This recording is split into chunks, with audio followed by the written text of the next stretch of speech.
Chapter 13 of Freak the Mighty, American Chop Suey. I used to think about all that spooky stuff about Friday the 13th was just a pile of baloney. But now I'm getting my own personal introduction to what can happen. It's October, and so far things have been going pretty good, better than I ever expected. Me and Freak are like this unit, and even Mrs. Donnelly says she's starting to get used to us, which is her way of admitting that Freak is about twice as smart as she is, and for sure he's read more books. She keeps saying stuff like, Kevin, we know you know the answer because you always know the answer. So wouldn't it be nice if someone else got a chance? For instance, your friend Maxwell. Freak goes, he knows the answer, Mrs. Donnelly. Yes, Kevin, and I'm sure you're correct because you're always correct. But for a change, I'd really like to hear Maxwell speak for himself. Maxwell? Maxwell Kane? This is dumb because what does it matter if I know the answer? If I don't understand, then Freak will tell me, and he'll say it in a way that I can understand, which is a lot better than Mrs. Donnelly can do. So, what I do, I just shrug and smile and wait because I know she'll get tired of asking and move on to the next. As a matter of fact, I do know the answer. The reason Johnny Tremaine got mad and hateful is because he burned his hand on the stupid accident, and I know about that because Freak has been showing me how to read a whole book. And for some reason, it all makes sense, where before it's just a bunch of words I didn't care about. My skills tutor, Mr. Meehan, he says stuff like, Max, the tests have always showed that you're not dyslexic or disabled, and this proves it. You know, my personal opinion has always been that you're lazy and stubborn, and you didn't want to do it. So if hanging out with Kevin somehow improves your attitude and your skills, that's great. Keep up the good work. It was Mr. Meehan who had a word with Mrs. Donnelly, and that's why she finally gave up on trying to make me talk in class.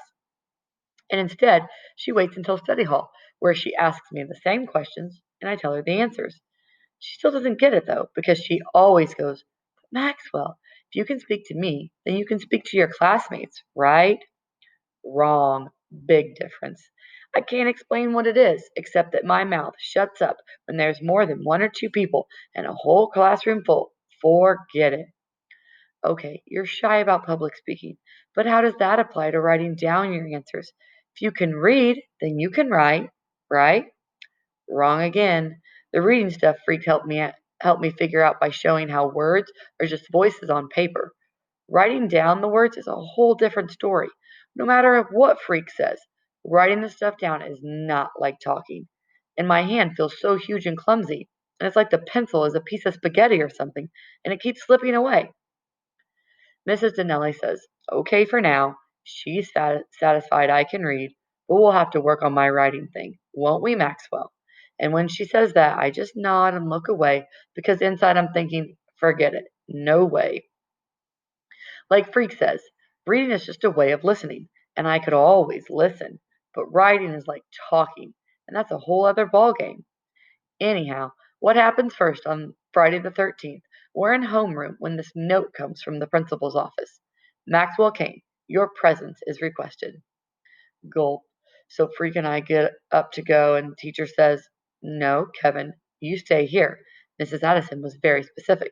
Max is to go alone.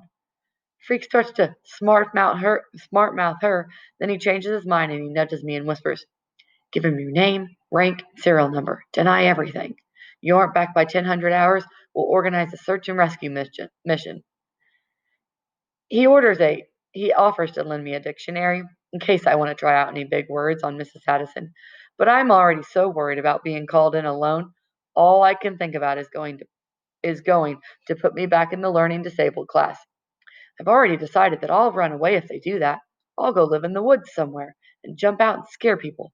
Anyhow, I don't think Freak's dictionary I don't take Freak's dictionary along because my hands are trembly and I might drop it. Or Mrs. Addison might ask me a word and I'll forget how to look it up and prove I'm still a butthead goon. Mrs. Addison is waiting outside her office like she does, and she tries to smile, but she's not really a smiling kind of person, and I can tell this is serious, whatever it is. Like, maybe somebody died. And I go, Graham, is Graham okay? Yes, yes, everybody is fine. Come in and sit down, Maxwell, and please try to relax. I'm not really hearing what she's saying because there's like this little bird fluttering around inside my chest, and it makes me blurt out, "You're putting me back in LD, right?" Mrs. Addison comes over and pats me on the shoulder. I can tell it makes her nervous, touching me, but she does it anyway. She goes, "No, no, nothing like that. This has nothing to do with school, Maxwell. This is a personal situation. Because if I have to go back to the LD class, I won't. I just won't. I'll run away. I will. I will." Maxwell, this is not about your classwork or even about school. This is about your father, my father, which makes me wish all of a sudden I'd done something wrong and Mrs. Addison was just giving me detention. She takes a deep breath and folds her hand together like she's praying, and she says, "A request has been forwarded to me from the parole board. A request from your father, Maxwell. Your father wants to know if—" "I don't want to hear it." I jump up and cover my ears, holding my hands real tight. "Don't want to hear it. Don't want to hear it. Don't. What happens when you go nuts in the principal's office?" She calls in the school nurse, and the two of them are trying to hug me and calm me down, and it's like I'm back in daycare or something. "Maxwell," Mrs. Addison is saying. She's trying to pry my hands away from my ears. "Maxwell, please forget what I said. Forget about it, okay? Forget I said it. You don't have to do anything you don't want to do, okay? And I'll make sure that, I promise. I swear on my honor, he can make you do anything you don't he can't make you do anything you don't want to do. I'm going to make that very clear to the parole board and to his lawyer. Very clear indeed." It's like I blanked out or something, and the nurse is giving me this cup of water, and the weird thing is, she's crying. "I'm sorry," I say. "I didn't mean to hurt you." "She didn't. You didn't," she says. "I cry easily. Don't worry about it." I do worry about it, though, because if she's crying, I must have hit her, and I don't remember it, which, if you think about it, is really scary. Who knows what I might do and then not remember it? The worst thing happens later, in the cafeteria. Freak has this thing about American chop suey. He loves this stuff. The gooier, the better. You'd never believe a person so small could eat so much. And when he holds up his plate, he always says, "Please, sir, more gruel." And I always say, "It's American chop suey, not gruel." I looked up gruel, remember? And he always goes, "I beg of you, sir, more gruel."